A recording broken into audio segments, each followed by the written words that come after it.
শীতের শুরুয়াত তো হয়ে গেছে বেশ কিছুদিন হলো। এখন ঘরে বসে বসে জাস্ট একটু কিছু শর্ট ভিডিও ব্লগ এগুলো এডিট করছিলাম। আজকে সানডে ছুটি ছিল, সারাদিন প্রিয়ানের সঙ্গে থেকে ঘরের যা টুকটাক কাজকর্ম ছিল সেগুলো করেছি। এখন বসেছিলাম একটু ভিয়েতনাম ঘোরার ব্লগগুলো এডিট করতে। হঠাৎ করে দেখলাম নাকে এত সুন্দর একটা গন্ধ এলো।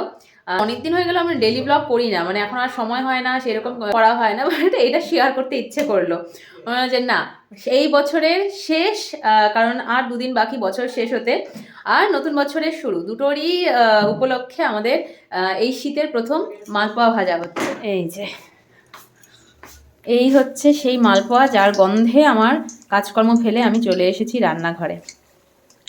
এইখানে হচ্ছে ব্যাটার গোলানো হয়েছে, আর এখানে ভাজা আর বাড়ছে না, কারণ যতবার ভাজা এখানে উঠছে ততবার নাতি আর জামাই মিলে শেষ করে দিচ্ছে, তাই জন্য ভাজা আর বাড়ছে না, তাই তো? এইটা তাই হয়।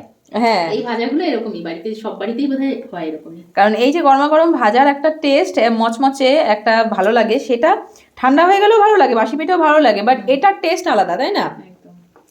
এখানটাতে গরম গরম ভাত, আর এখানটাতে গরম গরম মালপোয়া।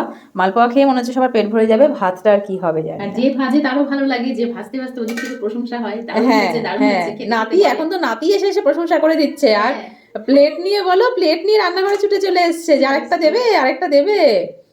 এইটাই হচ্ছে মায়ের কাছে সবচেয়ে বড় এর পাওনা। আগের দিনেরটাও খুব ভালো হয়েছিল, পাটিসাপটা করে দুধে ফেলেছি যেটা, হ্যাঁ ওটাও খুব ভালো হয়েছিল ওরা। হ্যাঁ, না